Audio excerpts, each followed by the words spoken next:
Chapter 12. Si Charles. Kumusta ang anak ko? Tanong ko. Agad naman itong ngumiti. Ayos lang naman siya. Si Lola Agatha ang nag-aalaga sa kanya ngayon. Hinahanap ka niya pero sinabi namin na nagpapagaling ka pa at magkikita din kayo soon. Kaya ate, pilitin mong maging malakas. Ayon sa doktor mo, pwede ka naman daw makalabas ng hospital kapag makikitaan nila ng paglakas ng immune system mo. Malaki ang tsansa kang gumaling ate. Basta tulungan mo lang ang sarili mo. Sagot nito. Napatango ako. Kahit papaano nakaramdam ako ng kapanatagan ng kalooban. Siya nga pala, may dala akong lugaw dito. Kumain ka. Sabi ng doktor mo, pwede ka nang kumain ng mga light foods at uminom ng mga gamot na nireste sa iyo. Muling wika nito. Agad akong tumango. Nakangiti naman na naglakad si Natalia sa lamesa. May kinuha ito sa isang plastic bag at muling lumapit sa akin. Inaayos nito ang higaan ko upang makasandal ako at makakain ng maayos. Susubuan na kita. Masyado ka pang mahina at baka matapon lang ang pagkain. Mahal pa naman ito, wika nito na may halong biro sa boses. Hindi ko naman mapigilan ang mapangiti nang maalala ko na ganito palagi ang linyahan ni Natalia noong naghihirap pa kami sa probensya. Noon, ito ang sinusubuan ko, ngayon naman ako na ang sinusubuan niya. Masarap di ba? Tanong pa nito pagkatapos akong subuan. Hindi ko maiwasan na mapangiti. Walang lasa, pabiro kong sagot. Malakas itong napatawa. Pagkatapos muling naglagay ng lugaw sa kutsara at muling isinubo sa akin. Don't worry, kapag malakas ka na beefsteak at wagyu na ang ipapakain ko sa iyo para siguradong may lasa. Sa ngayon tiis-tiis muna sa lugaw dahil nasa krisis na panahon pa tayo, muling pabiro nitong wika. Muli akong natawa. Bumalik na naman ang pagiging kalog ng kapatid ko. Hindi ko na namalayan pa na naubos ko na pala ang sinusubaw nitong lugaw sa akin. Said iyon at hindi naman halatang gutom ako. Nadala ako sa kadaldalan ng kapatid ko.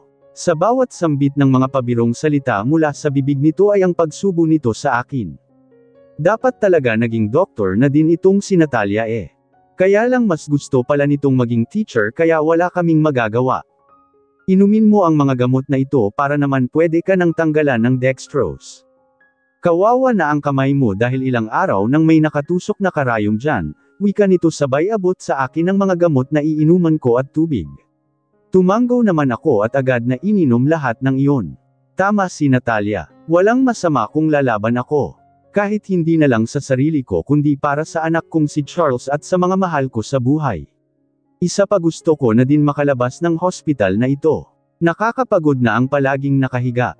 Biglang nagkaroon ng tawanan ang loob ng private room dahil sa kakalugan ni Natalia. Lahat ng biro lumabas sa bibig nito at kung ano-ano ang kinikwento nito. Kung sino-sino na din ang aming napag-uusapan. Totoo ba iyan? Baka naman ginugood time mo lang ako ha? Sagot ko.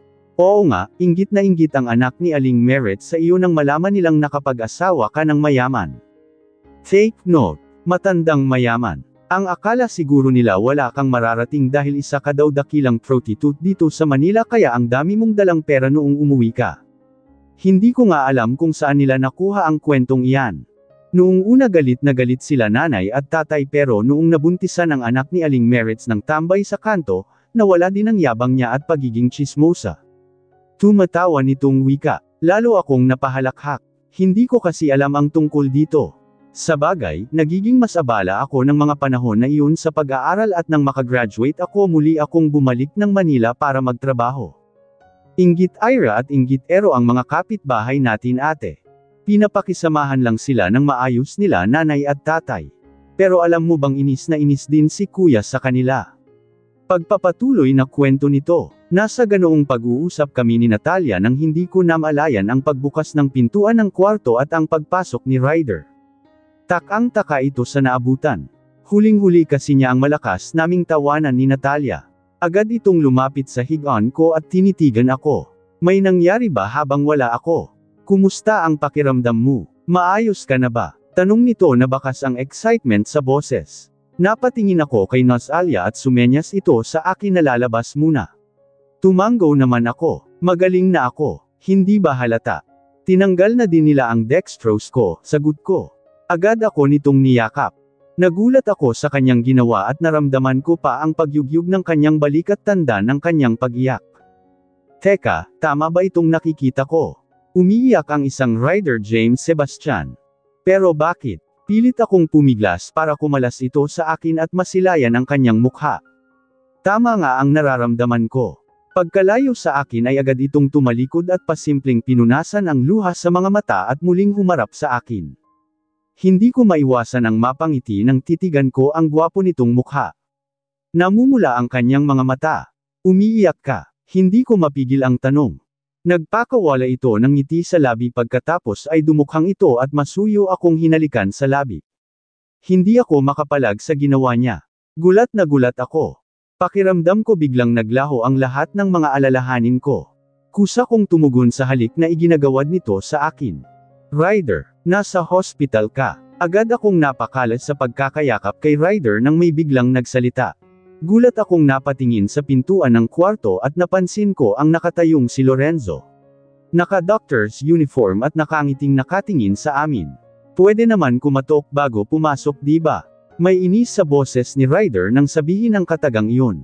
Natawa si Lorenzo at diretso nang pumasok sa loob at isinara ang pintuan. Hindi ko naman maiwasan ang makaramdam ng pagkailang. Tama ba ang nakikita ko ngayon? Magkasundo na sila. Hindi na sila nag-aaway. Kailan pa? Dati naman hindi ako kumakatok kapag pumupunta dito. Ngayon ka lang nagrereklamo bro, wika nito at tiningnan ako ni Lorenzo. Nahihiya akong napayuko. Hindi ko akalain na aabutan kami nito sa ganoong eksena at parang wala lang naman sa kanya iyon. Enzo, kumusta? Pasensya ka na, hindi ko mapigilan na wika. Tumawa ito. Wala kang dapat ihingi ng pasensya. Ayos lang Ash. Masaya ako dahil nakita ng improvement ngayon. Nabanggit sa akin ni Natalia na kumain ka na daw at uminom ng gamot. Sagot nito. Tumanggo ako. Goods iyan. Magpalakas ka muna at kakausapin namin ang doktor mo kung pwede kaming i-discharge pansamantala. Huwag kang mag-alala. Sa nakikita ko naman sa iyo ngayon, kayang-kaya mong labanan ang sakit mo. Muling wika nito. Lalo akong nabuhayan ng pag-asa. Hindi ko mapigilan ang mapangiti na siyang hindi nakaligtas sa paningin nilang dalawa ni Ryder. Salamat bro, sagot naman ni Ryder sabay lahad ng kamay nito kay Enzo. Masayang nakipagkamay ni Lorenzo at nagpaalam na itong lumabas. Next time matuto kang mag-lock ng kwarto bro.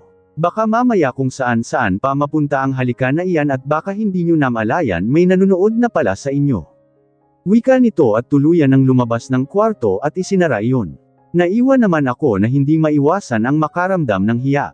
Huling-huli talaga kami ni Enzo pero hindi ko man lang ito nakikitaan ng galit at sama ng loob. Mukhang tanggap niya lahat ng kanyang nasaksihan kani-kanina lang. Narinig mo ang sinabi niya. Narinig kong wika ni Ryder. Gulat naman akong napatingin dito. Hindi ko gets ang ibig niyang sabihin. Ang alin? Tanong ko. Tumawa ito at muli akong tinunghayan. Ang tungkol sa malapit mo ng paglabas dito sa hospital. Huwag daw matigas ang ulo mo at inumin mo ang mga gamot mo para gumaling ka kaagad. Sagot nito. Kailan pa kayo muling nagkasundo? Hindi ko maiwasang tanong. Agad kong napansin ang pagngiti ni Ryder bago sumagot. Noong sinabi niyang titigilan ka na niya. Natuluyan ka na niyang ipaubaya sa akin. Sagot nito. Napalabi naman ako. Pagkatapos tinitigan ko ito. Paano si Ingrid? Hindi ko mapigil ang tanong. Mabuti na yung nagkakalinawan kami. Hanggat maari ayaw ko ng asungot sa buhay. Lalo na nang maalala ko ang huli naming pagkikita ng babaeng iyon. Matagal na kaming wala. Matagal na siyang burado sa buhay ko. Kung naghahabol siya sa akin ngayon, I think hindi ko na problema iyon. Problema niya na iyon. Karma na sa kanya ang lahat ng nangyari sa buhay niya. Tinuhag ba naman kaming dalawa ni Enzo sagot nito. Hindi ko mapigilan ang pagguhit ng ngiti sa labi ko dahil sa sinabi ko. Gusto ko nang makita si Charles. Miss na miss ko na siya, muli kong wika. Nakangiti itong naupo sa gilid ng kama ko. Tinitigan ako sa mga mata at hinaplos ang mukha ko. Soon Ash. Malapit nang mangyari iyon. Sa ngayon titigan mo muna ako para hindi mo mamiss ang anak natin, wika nito at naramdaman ko ang paghalik nito sa noo ko. Agad akong napapikit at naiyapos ko ang braso ko sa leeg nito. Hindi ko alam pero pakiramdam ko lalo akong nagkaroon ng dahilan para lumaban sa buhay sa pamamagitan ng halik na iyon ni Ryder. Tama si Natalia. Lakas lang ng loob ang puhunan ko para malagpasan ang sakit na ito. Hindi ko pa kayang iiwan ang mga mahal ko sa buhay. Makakasama ko pa sila ng matagal at mag-iipon pa ako ng mga masasayang memories kasama sila. Halos maluha-luha ako habang yakap ko ang aking anak na si Charles. Sa wakas nakalabas din ako ng hospital at nakauwi ng bahay. Tama nga ang sinasabi ng mga taong nakapaligid sa akin, kailangan kong maging matapang na harapin ang sakit ko. Hindi ko kailangang magmumok at umiyak. May tsansa pa na gumaling ako at iyon ang i-workout ko ngayon. Sa tulong ng mga mahal ko sa buhay gagaling ako. Hindi ako pababayaan ng Diyos. Mama, magaling na po ba kayo? Huwag na po kayong magkasakit ha. Natatakot po ako, ayaw ko pong mawala kayo sa akin. Umiiyak na wika ni Charles habang mahigpit na nakayakap sa akin. Lumuluha naman akong tumango at kumalas sa pagkakayakap dito. Pagkatapos tinitigan ko ito sa mukha. Of course, hinding-hindi na ako magkakasakit. Kaya tahan na baby, nandito lang si mama. Pangako, hinding-hindi kita iiwan. Sagot ko naman sabay punas ng luha nito sa mga mata. Agad naman gumuhit ang matamis ng ngiti sa labi ni Charles. Thank you mama. Alam kong love niyo po ako at ayaw niyo pong nalulungkot ako. I love you too mama. Sagot nito. Agad naman akong naluha at muling napayakap sa anak ko. I love you too baby. Huwag ka nang umiyak ha. Lagi mong tandaan, mahal na mahal kita anak. Sagot ko. Dalangin ko sana na malabanan ko ang sakit kong ito. Deep inside, natatakot ako na baka hindi ko matupad ang pangako kay Charles na mananatili sa tabi niya. Pero ayaw kong maging nega. Malakas ang paniniwala ko na gagaling ako. Ash, salamat naman at nakauwi ka na dito sa bahay. Sa wakas magiging masaya na ulit ang atmosfera sa bahay na ito dahil nandito ka na. Narinig kong wika ni Lola Agatha. Nakangiti itong naglakad palapit sa akin. Lumayo naman ng kaunti si Charles sa akin at lumapit sa kanyang ama para siguro bigyan kami ng chance ni Lola Agatha na makapag-usap. Lola, salamat po. Pipilitin kong maging malakas at labanan ang sakit na ito. Sagot ko naman at yamakap na dito. Dapat lang iha. Alam kong kaya mong labanan ang sakit na iyan. Nandito lang kami. Tutulungan ka namin na gumaling iha, sagot nito. Lalong tumulo ang luha sa mga mata ko dahil sa sinabi nito. Salamat po, salamat, sagot ko. Kumalas ito sa pagkakayakap sa akin at sumulyap sa kapatid kong si Natalia. Oo, nagpasya kami ni Ryder na imbes sa kondo tumira isama na lang si Natalia dito sa bahay. Maraming bakanteng kwarto dito sa bahay at pwede niyang okupahin ang isa sa mga iyon hanggat gusto niya. Nakausap ko na din sila nanay at tatay sa probensya at masaya sila sa paglabas ko ng hospital. Sila na din ang nag-suggest na ito muna si Natalia sa tabi ko para naman may mag-aalalaga sa akin. Lalo na ngayong kailangan ng pumasok ng opisina ni Ryder araw-araw. Mas maigi na din yun para may nakakausap ko. Kalog si Natalia at lagi ako nitong pinapatawa na siyang nagpapagaan sa aking kalooban. Siya na ba ang kapatid mo? Abay, halos kamukha mo naman pala iha, wika ni Lola. Agad akong tumango at inakbayan ang kapatid ko. Oo la, siya ang bunso namin. Iyon isa ko pang kapatid na lalaki nasa Dubai. Doon na siya nakabase ngayon, sagot ko. Hello po. Ikinagagalak ko po na makilala kayo Lola Agatha. Nahihiyang wika pa ng kapatid ko kay Lola. Agad naman napangiti si Lola Agatha at hinawakan sa kamay si Natalia. Feel at home iha. Huwag kang mahiya. Ituring mo na din na parang bahay mo ang lugar na ito, wika ni Lola Agatha kay Natalia. Agad naman gumuhit ang matamis ng ngiti sa labi ng kapatid ko at nagpasalamat. I think kailangan muna umakyat ng kwarto ni Ashla para makapagpahinga. Narinig kong wika ni Ryder sabay akbay sa akin. Masaya naman na tumango si Lola Agatha. Mabuti pa nga siguro. Mamaya na ulit tayo mag-usap. Ako na ang bahala kay Natalia. Ituturo ko sa kanya ang kwarto na pwede niyang gamitin dito sa bahay. Sagot ni Lola. Agad naman kaming tumango ni Ryder at inalalayan akong pumasok sa loob ng bahay. Nakangiti ko pang sinulyapan ang kapatid ko at kitang-kita ko ang masaya nitong ngiti habang kausap na nito ang pamangkin na si Charles. Ryder, salamat ha. Sana tuloy-tuloy na ang pagaling ko para maalagaan ko na kayo ni Charles, wika ko dito. Don't worry Ash, gagaling ka. Ipinapangako ko na gagaling ka, sagot nito at naramdaman ko pa ang paghalik nito sa noo ko. Paakyat na kami ng hagdan nang bigla itong huminto sa paglalakad. Nagtataka ko naman itong tinitigan. Babuhatan na kita Ash, hindi ka pwedeng mapagod, wika nito. Agad akong umiling bilang pagtutol. Naku Ryder, kaya ko ang sarili ko. Sisiw lang sa akin ang hagdan na iyan. Sagot ko naman. Agad itong umiling at hindi ko maiwasan na mapatili ng buhati na ako nito. Tanging tawa lang ang naging tugon ni Ryder at hinalikan pa ako sa labi bago ito nagumpisang humakbang sa mga baitang ng hagdan. Huwag kang malikot asawa ko baka mahulog tayo, wika pa nito sa akin. Bakit mo pa kasi ako binuhat? Mabigat ako at baka ikaw naman ang hihingalin. Sagot ko naman, walang mabigat sa akin basta ikaw Ash. Handang-handa akong pagsilbihan ka sa abot ng aking makakaya. Sagot nito, hindi ko mapigil ang maluha. Paimpal ko itong pinunasan dahil ayaw kong nakikita nito na umiiyak ako. Pinanindigan niya na talaga ang pagbuhat sa akin. Sa kwarto niya na ako ibinaba.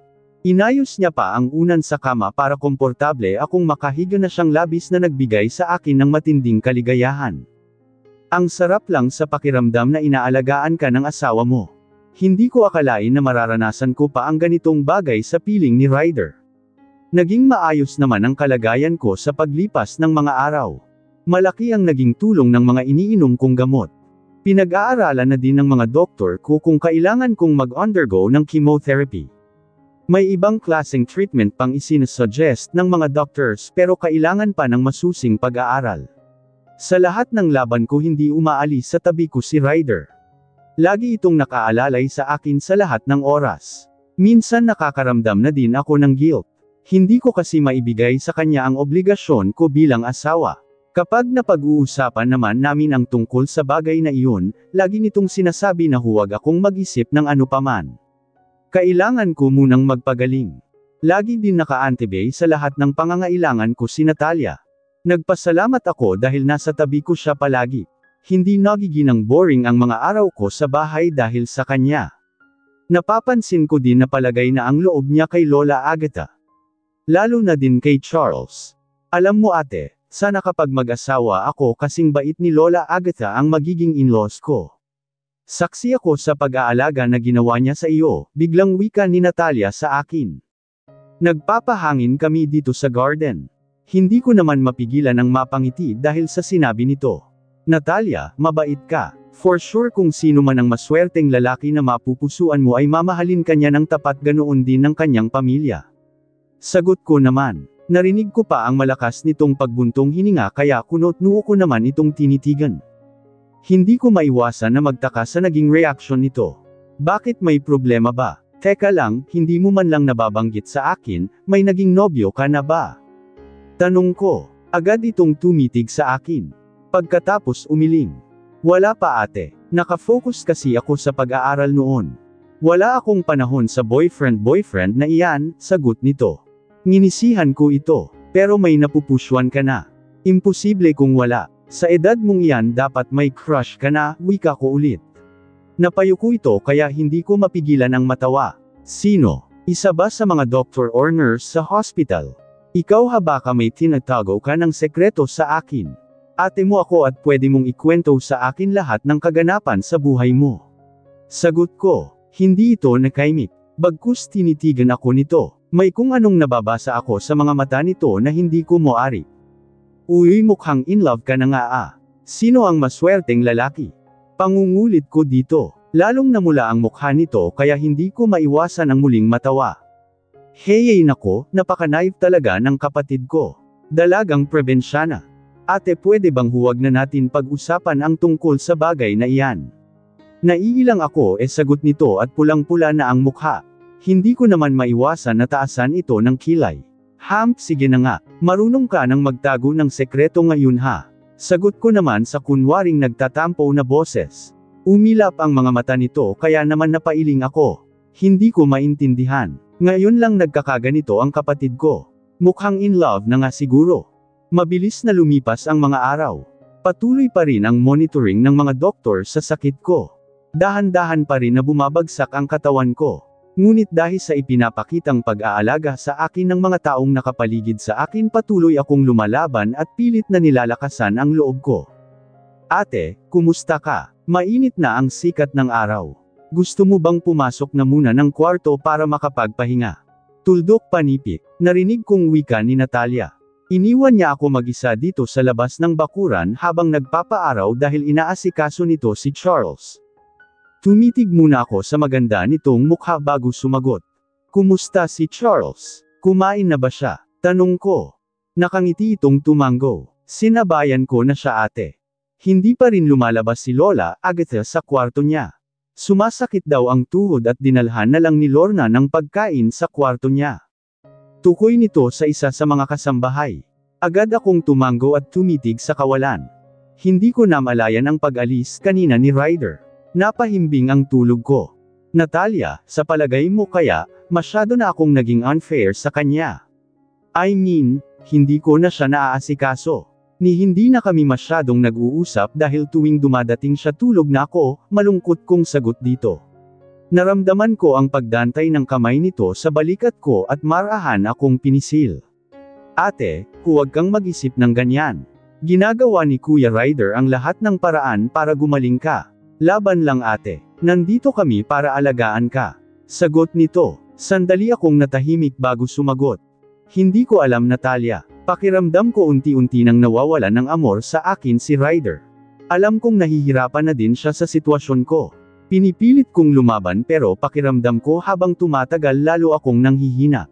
Oo, sa mga unang linggo ng medications ko may improvement akong nararamdaman sa katawan ko, pero habang tumatagal, para akong nauupos na kandila. Malungkot kong sagot habang hindi ko mapigilan ang pagtulo ng luha sa aking mga mata. Ate, di ba next week na ang schedule ng first chemo mo? Baka iyon lang ang paraan para gumaling ka. Walang masama kung susubukan natin lahat di ba? Sagot nito, iyon din ang ipinagtataka ko. Kung talagang may pag-asa pa akong gumaling, bakit kailangan ko pang dumaan sa chemotherapy? Akala ko ba ang pag-inom ng gamot ay sapat na para gumaling ako? Sagot ko, sandali na nahimik si Natalia bago muli itong nagsalita. Hayaan mo ate, tatanungin ko ulit ang doktor mo tungkol dito. Huwag kang mag-alala, malalagpasan mo din ang lahat ng ito. Sagot nito at itinulak na ang wheelchair papasok ng bahay. Dahil hirap na ako na makaakayat ng hagdan isa sa mga guest room dito sa baba ng bahay ang aking inuukupa, sinasamahan naman ako ni Ryder tuwing gabi. May sarili itong higaan katabi ng kama ko para monitor ang kondisyon ko. May mga pagkakataon na nahihirapan na din ako sa paghinga kaya laging naka-ready ang oxygen tank para sa akin. Pagdating ng kwarto ay agad akong inalalayan ni Natalia na mahiga ng kama. Pagkatapos ay inabutan ako nito ng gamot na dapat ko nang inumin. Hindi na ako nagtanong pa at agad kong isinubo ang tableta at nilunok. Sa totoo lang, pagod na akong uminom ng mga gamot. Hindi ko alam kung hanggang kailan matatapos ang paghihirap ko. Papikit-pikit na ako nang marinig ko ang masayang boses ni Charles. Muli akong napadilat at nakita ko ang nakangiting mukha ng anak ko na nakatunghay sa akin. Mama, kumusta po kayo? Alam niyo po tinuruan ako kanina ni Tita Natalia sa mga lessons ko. Pagbabalita nito sa akin, agad akong napatingin kay Natalia na noon ay ngiting-ngiti. Hindi ko alam pero bigla akong nakaramdam ng panibugho. Alam kong mali iyon pero simula nang nagkasakit ako ito na ang nag-aalaga kay Charles. Katabi niya pa minsan matulog ang anak ko na siyang hindi ko na nagawa pa simula nang na-diagnosed ako sa sakit kong ito. Talaga, mabuti naman kung ganoon. Isa pa huwag mong kalimutan mag-thank you kay Tita Muha. Pasensya ka na anak, hindi na natin nagagawa pa ang mga ginagawa natin noon. May sakit pa kasi ako malungkot kong sagot sa anak ko. Hinaplos naman nito ang aking mukha kaya pilit akong napangiti. Don't worry Maria, hindi po ako pinapabayaan ni Tita Natalia. Mabait po siya at mahal na mahal niya ako, sagot nito. Pilit ang sarili ko na huwag tumulo ang luha sa aking mga mata. Sige na Charles, punta ka na muna sa labas. Susunod agad ako sa iyo pagkatapos kong asikasuhin si mama mo, narinig kong wika ni Natalia sa anak ko. Agad naman tumanggo si Charles at hinalikan pa ako sa pisngi bago tuloy-tuloy na lumabas ng kwarto. Sige na Natalia, pwede mo na akong iiwan. Matutulog na din naman ako. Mahina kong wika sabay pikit ng aking mga mata. Naramdaman ko pa ang pagkumot nito at ang pagbukas-sara ng pintuan bago ako kinain ng kadiliman. Muli akong nagising sa pakiramdam na tuyot ang lalamunan ko. Hindi ko alam kung anong oras na at kung ilang oras akong nakatulog. Pero nagising ako na may nakakabit na namang dextro sa akin at oxygen. Siguro may hindi na naman magandang nangyari sa katawan ko habang tulog ako. Dahan-dahan kong tinanggal ang oxygen na nakakabit sa akin at pinakiramdaman ang aking sarili. Tumingin pa ako sa labas ng bintana at napansin ko ang mga nakabukas na ilaw sa poste. Akmang babangon ako nang biglang bumukas ang pintuan ng kwarto at pumasok si Ryder. "Oh Ash, kumusta ang pakiramdam mo? Mabuti naman at nagising ka na." Agad na wika nito nang makalapit sa akin. Tinitigan pa ako nito sa mukha sabay ngiti. Anong nangyari? Ang natatandaan ko na tulog lang ako kanina pero nagising ako na may oxygen at dextrose na naman. Nanghihina kong sagot. Saglit itong nag-isip bago muling nagsalita. "Halos 2 araw kang tulog Ash. Halos magdeliryo ka sa taas ng lagnat mo. Mabuti na lang at dinalaw ka ni Lorenzo at agad na napansin ang sitwasyon mo kaya agad kang nabigyan ng first aid. Ano ba ang nangyari? Hindi ba't sinabi ko sa iyo na kapag masama ang pakiramdam mo, huwag mong kalimutan na pindutin ang button sa gilid ng kama mo?" Mahaba nitong wika. Agad naman akong napayuko. "Sorry, maayos naman ang kalagayan ko bago ako nakatulog. Hindi ko akalain na nilalagnat na pala ako habang tulog ako." Sagot ko. Malakas itong napabuntong hininga at naglakad patungo sa kanyang higaan. "Gusto mo bang magbanyo? Gutom ka ba?" tanong nito. Bigla naman ako nakarimam ng hiya nang tumingin ako sa orasan. Halos 12:00 na pala ng gabi at heto gising pa rin si Ryder para asikasuhin ako. "Ayos lang ako Ryder. May suot naman akong diaper at hindi naman ako nagugutom." "Sige na, matulog ka na din," sagot ko. Hindi na ito sumagot pa at nahiga na sa kanyang higaan. Paimpal ko naman pinunasan ang luha sa aking mga mata. Pakiramdam ko may malaking nagbago sa kay Ryder. Hindi ko alam pero habang tumatagal nararamdaman ko ang panlalamig ng pakikitungo nito sa akin. Hindi na siya katulad noon na sinusuyo ako. Ibang-iba na siya. Siguro nagsasawa na siya sa pag-intindi sa akin. Halos mag-umaga na nang muli akong nakatulog. Nagising ako na mataas na ang sikat ng araw at agad kong napansin ang nurse na si Rona na laging naka-duty lalo na kapag ganitong may ibang sakit akong nararamdaman sa katawan. Mabait ito at halos kasing edad ko lang. "Hello Ma'am Ashley. Good morning po." Masigla nitong wika sa akin sabay lapit sa aking higaan. Nag-check ito ng temperature sa katawan ko bago nagsalita. "Alright, tuluyan nang bumaba ang lagnat mo," wika nito. Hindi ko naman maiwasan ang mapangiti. "Thank you Rona ha." Sagot ko. "No problem Ma'am Ash. Teka lang, kumain ka muna ng lugaw para may laman ang tiyan mo bago uminom ng gamot," sagot nito sabay kuha ng isang bowl sa lamesa. Hindi ko naman maiwasan na mapangiti. Kagabi pa ako nakaramdam ng gutom at kahit isang bowl lang ng galaw excited kong kainin. "Susubuan na kita Ma'am Ash ha." Wika ni Rona. Agad naman akong tumanggo. Naubos ko ang laman ng bowl na siyang ikinatuwa ni Rona. Hindi naman daw halata na gutom ako. "Inumin mo ito Ma'am Ash. Bagong vitamins para lalong lumakas ang resistensya mo." Wika nito sabay pikit sa akin ng tableta. "Rona, hindi ba nakakaantok yan?" tanong ko. Pagod na akong matulog at pakiramdam ko tuwing umiinom ako ng gamot lagi akong nauuwi sa mahabang tulog. "Hindi ito nakakaantok Ma'am Ash. Katunayan nga pagkatapos mong uminom ng gamot lilinisan kita at dadalhin sa labas." Agad akong napatango at ininom na ang mga gamot na bigay nito. Katulad ng sinabi nito ay tinulungan akong maglinis ng katawan bago pinaupo sa wheelchair. Excited na din akong makalabas at magpaaraw. Pagdating sa labas ng bahay ay agad na sumalubong sa akin ang maaliwalas na kapaligiran. Hindi ko mapigilan ang mapangiti at sinabi kay Rona na dalhin niya ako sa gilid ng swimming pool. Mas gusto ko ang bahaging iyon ng bahay dahil gusto kong makita ang malinaw na tubig doon. Malapit na kami sa pool nang marinig ko ang masayang tawanan. Sinenyasan ko si Rona na ihinto ang pagtutulak sa wheelchair na siyang agad naman niyang sinunod. Pagkatapos ay naglakad ito papunta sa harap ko at pilit na ngumiti. Sa garden na lang tayo, Ma'am Ash. Mukhang may gumagamit ng pole, marahan nitong wika. Dinig na dinig ko ang masayang halakhakan na nagmumula sa pole. Pilit akong tumayo mula sa wheelchair upang masilip at kumpiramahin ang sarili kong mga mata kung sino ang naliligo. Nakaalalay naman sa akin si Rona kaya walang kahirap-hirap na mula sa kinaroroonan ko tanaw na tanaw ko sila Ryder, Natalia at Charles na masayang nagsiswimming.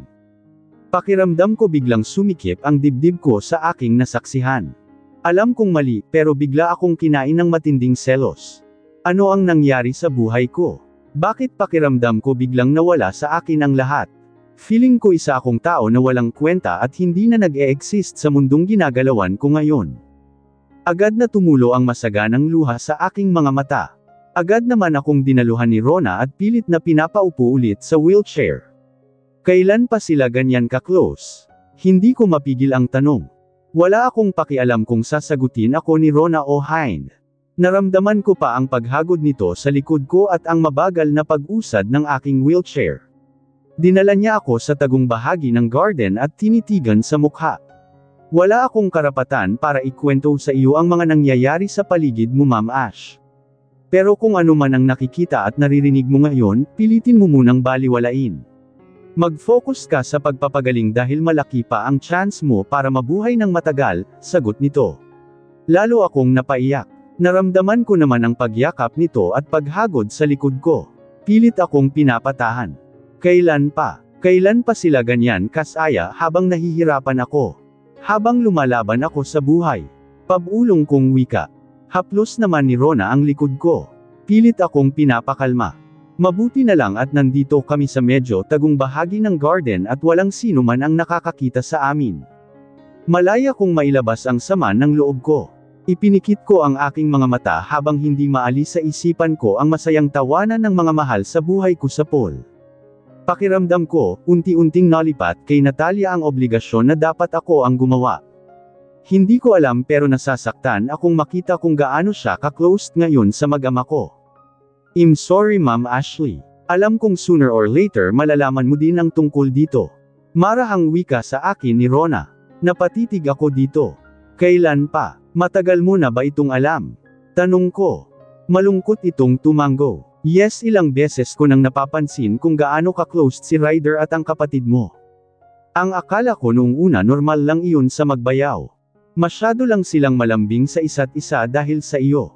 Pero noong nahuli ko silang naghahalikan sa loob ng kwarto habang wala kang malay doon na nabuo sa isip ko na may relasyon sila, wika nito at baka sa mga mata ang habag habang nakatitig sa akin. Parang bomba na sumabog sa pandinig ko ang revelasyon na iyon. Hindi kayang tanggapin ng isipan ko ang lahat. Napahagulhol ako ng iyak. Ang akala ko pa naman gusto nilang madugtungan ang buhay ko. Pero ano ito? Hindi totoo iyan. Sabihin mo sa akin, nagbibiro ka lang diba? Chismis lang ito. Sagot ko kahit na alam ko sa kaloob-looban ng puso ko may posibilidad na totoo ang sinabi ni Rona. Hindi lang kayang tanggapin ng kalooban ko ang lahat. Hindi lang kayang tanggapin ng puso ko ang sakit na nararamdaman ko ngayon. I'm sorry, Ma'am Ash. I'm sorry kung nasasaktan ka man ngayon. Pero sana, pilitin mong gumaling kung gusto mong muling maagaw ang mag-ama mo sa traidor mong kapatid. Sagot nito, lalong nag-uunahan sa pagpatak ang luha sa aking mga mata. Hindi ako makapaniwala na magagawa ito sa akin ng sarili kong kapatid. Bakit kay Ryder pa? Bakit niya nagawa sa akin ito? May nagbago ba sa ugali ng sarili kong kapatid sa tagal ng panahon na hindi kami nagkita at nagkasama? Hindi ko na ba siya lubusang kilala? Isa ba siyang traidor sa buhay ko na siyang sisira sa pamilya ko na pilit kong binubuo ulit? Kaya ba nagigising ako paminsan-minsan na wala sa higaan niya si Ryder? May milagro na bang nangyayari sa kanilang dalawa ng kapatid ko? Ang sakit. Ang sakit-sakit. Hindi ko akalain na nagawa akong lokohin ng taong pinagkakatiwalaan ko sa lahat ng bagay. Nang taong kadugo at akala ko labis na nag-aalala sa kalagayan ko. May sasabihin din ako sa iyo, ma'am. Sana huwag kang mabibigla, may nakitang kakaibang lason sa dugo mo noong huling laboratory na ginawa ng mga doktor mo sa iyo, wika nito. Napatitig ako kay Rona. Anong ibig mong sabihin? Tanong ko. May ilang gamot ka na naiinom na hindi kasali sa reseta ng mga doktor mo sa iyo. Kaya ka dinalaw ni Dr. Lorenzo kahapon dahil kumuha siya ng mga sample na gamot na iniinom mo. Gusto nilang masiguro na walang pagkakamali na nangyari tungkol sa iyong mga reseta, sagot nito. Hindi ko alam ang tungkol dito. Pero ang totoo, sa paglipas ng mga araw, lalo akong nanghihina. Posible bang may mga anomalya na nangyayari sa paligid ko?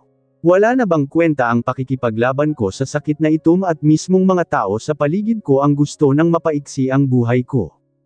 Para ano? Para tuluyan na silang maging masaya. Para wala nang haadlang sa mga kababuyan na ginawa nila habang wala akong malay.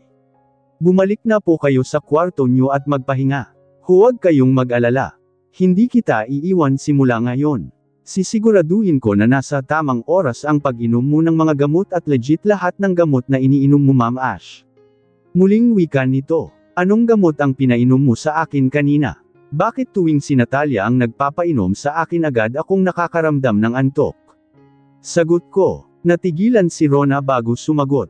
Mga gamot na reseta ni Dr. Fernando. Bakit may iba pa bang klase ng gamot na pinapainom sa iyo? Natatandaan mo ba? Tanong nito. Agad akong umiling. Hindi ko na masyadong pinapansin. Sa laki ng tiwala ko sa kanya lahat ng binibigay niyang medication sa akin agad kong iniinom. Sabihin mo sa akin, unti-unti ba akong pinapatay ng sarili kong kapatid? Tanong ko. Sandaling natigilan si Rona at mataman na nag-isip. Hindi ka dapat antukin sa mga gamot na iniinom mo, Ma'am Ash. Dapat nga matutulungan ka pa noon para lumakas eh. Kaya ka ba nanghihina dahil may mga ibang gamot kang naiinom na wala sa prescription ng doktor mo? Tanong nito. Hindi naman ako nakaimik. Patuloy lang ako sa pagluha. Kailangan mo nang bumalik ng kwarto at magpahinga. Tama na muna ang pag-iyak, Ma'am Ash. Huwag kang mag-alala, babanggitin ko kay Doc Lorenzo ang tungkol dito. Siya lang ang nag-iisang tao na posibleng tumulong sa iyo sa kondisyon mo ngayon. Sagot nito at muli nang itinulak ang wheelchair patungo sa loob ng bahay. Dumireko na kami sa kwarto ko at agad niya akong pinahiga sa higaan ko. Magpahinga ka muna, buong araw kitang aalagaan. Ako na din ang baalang magpakain sa iyo mamayang lunch. Wika nito at pinunasan pa ng malinis na tissue ang aking mukha. Muli naman akong naluha sa simpleng ginagawa nito. Mabuti pa si Rona, ramdam na ramdam ko ang pag-aalaga na ginagawa nito sa akin. Muli akong nakatulog at nagising kinatanghalian. Tinupad ni Rona ang pangako nito sa akin na siya ang magpapakain sa akin ngayong tanghalian. Magana akong kumain dahil kailangan kong maging malakas para sa balak kong pagkumpronte kay Ryder at sa sarili kong kapatid. Hindi pwedeng basta na lang akong mananahimik. Mag-iipon lang ako ng lakas bago sila kausapin sa mga nalalaman ko tungkol sa kanilang dalawa. Umalis sila Sir Ryder at Natalia. Ipapasyal daw nila si Charles. Imporma sa akin ni Rona pagkatapos, kung kumain. Pumunta ba sila dito sa kwarto habang tulog ako? Tanong ko. Malungkot na umiling si Rona. Pagkatapos nilang mag-swimming agad silang nagayak para umalis. Hindi na nila nagawang sumilip sa iyo, Ma'am Ash, wika nito. Malungkot akong napatingin sa kawalan. Pwede bang tulungan mo akong makatayo, Rona? Hindi naman ako ganoon kabaldado, diba? Gusto kong lumabas sa garden. Mukhang makulimlim sa labas at hindi masyadong mainit ang panahon. Gusto kong makalanghap ng sariwang hangin, sagot ko dito. Sandali itong natigilan bago naglakad papunta sa kinalalagyan ng wheelchair ko. Muli ko itong tinawag, hindi na kailangan iyan. Pagod na ako sa kakaupo at kakahiga. Gusto kong maglakad kahit pakunti-kunti lang, wika ko, pero Ma'am Ash baka matamba ka. Hindi na ganoon kalakas hindi na natuloy ang sasabihin nito nang muli akong nagsalita. Hindi mo naman ako pababayaan, diba? Hindi mo ako hahayaan na masaktan o matamba. Sagot ko. Sandali itong nag-isip bago dahan-dahan na tumango. Sigurado ka ba na kaya mong maglakad? Tanong nito. Agad akong tumango. Kung tutuusin kaya ko pang maglakad. Sinanay lang nila akong maupo sa wheelchair kapag lumalabas ako ng kwarto.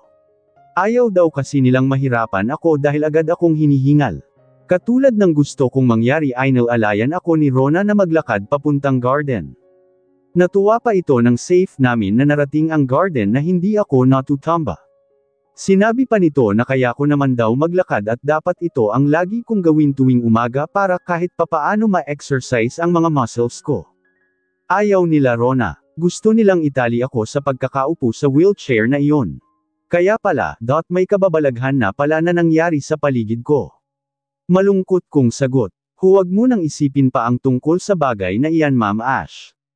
Ang importante magpagaling ka, sagot nito. Malungkot akong tumitig sa kawalan bago nagpakawalan ng malakas na buntong hinaga bago nagsalita. Sabihin mo sa akin, ganoon na ba ako kapangit para hindi man lang nagawang silipin ni Ryder kanina bago siya umalis? Ganoon na ba ako kawalang kwenta? Tanong ko. Agad na umiling si Rona. No Ma'am Ashley, may sakit lang po kayo.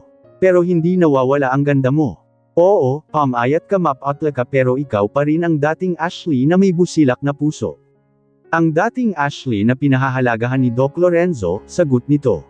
Agad akong naluha. Mabuti pa siguro hindi na lang ako muling nagtiwala pa kay Ryder. Mabuti pa siguro hindi na ako naniwala sa mga pangako nito sa akin. Hindi sana ako masaskatan ng ganito. Siguro mahirap mamatay ng malungkot. Baka nga siguro hindi ako makaakyat ng langit dahil may mga unfinished business pa akong hindi natatapos sa lupa. Blessings in disguise ba ang sakit ko na ito para mapatunayan kung gaano kalalim ang pagpapahalaga sa akin ng sarili kong asawa? Hindi niya ako kayang alagaan at pahalagahan ngayong may sakit ako. Binaliwala na nila ako at nagpakasarap sila sa piling sa isa't isa ng kapatid ko. Nabanggit ba ni Lorenzo na dadalaw siya ulit sa akin? Ilang araw ko na din siyang hindi nakikita, wika ko, lagi siyang dumadalaw sa iyo Ma'am Ash. Kaya lang lagi ka naman kasing tulog at ayaw ka na niyang istorbuhin pa. Sagot nito, mapakla akong napangiti. Talaga, mabuti pa siya. Hindi nagbabago ang pag-aalaga na ginagawa niya sa akin. Mula noon, hanggang ngayon, nandyan siya at handang umalalay sa akin. Malungkot kong sagot. Halos 2 oras din kaming tumambay sa garden ni Rona bago nagpas siyang muling bumalik ng kwarto. Gustuhin ko manahintayin ang pag-uwi nila Ryder pero hindi na ako pinayagan pa ni Rona na maghintay pa ng matagal sa labas. Makakasama daw ito sa akin. Pagdating ng kwarto ay muli akong nahiga sa higaan ko. Pinilit ko ang sarili ko na muling makatulog para matigil na ang pag-iisip sa mga nangyayari sa buhay ko. Gabi na nang muli akong nagising. Tahimik na ang buong paligid at nang ilibot ko ang tingin ko sa loob ng kwarto wala na si Rona. Wala din si Ryder sa kanyang higaan. Dahan-dahan akong bumangon. Napansin ko pa ang isang gatas na nakapatong sa lamesa. Agad ko itong nilapitan at hinawakan. Kakatempla lang ng gatas dahil mainit-init pa. Nakalagay sa gilid nito ang mga gamot na dapat kong inumin. Kumikalam na ang sikmura ko. 10:00 na ng gabi at sakto lang dahil oras na din ng pag-inom ng mga gamot ko. Agad kong tinungga ang gatas at nagsalin ng tubig sa baso at isa-isang ininom ang mga gamot. Pagkatapos dahan-dahan akong naglakad patungong banyo. Umihi ako at pagkatapos naghugas ako ng kamay sa harap ng lababo. Pagkatapos noon ay tinitigan ko ang reflection ko sa salamin. Hampak na ang pisngi ko at namumutla na din ako. Gayunpaman halata sa mga mata ko na galing ako sa matinding pag-iyak. Namamaga at namumula. Nagpasya na din akong mag-toothbrush. Balak kong puntahan ang anak ko sa kwarto niya. Magaan ang pakiramdam ko ngayon dahil na rin siguro sa ginawang pag-aalaga sa akin ni Rona. Ibang-iba noong mga panahon na si Natalia ang nakafocus sa pag-aalaga sa akin. Ayaw ko mang isipin pero pakiramdam ko unti-unti akong pinapatay ng sarili kong kapatid. Dali-dali akong lumabas ng kwarto. Dahan-dahan akong humakbang paakyat ng hagdan.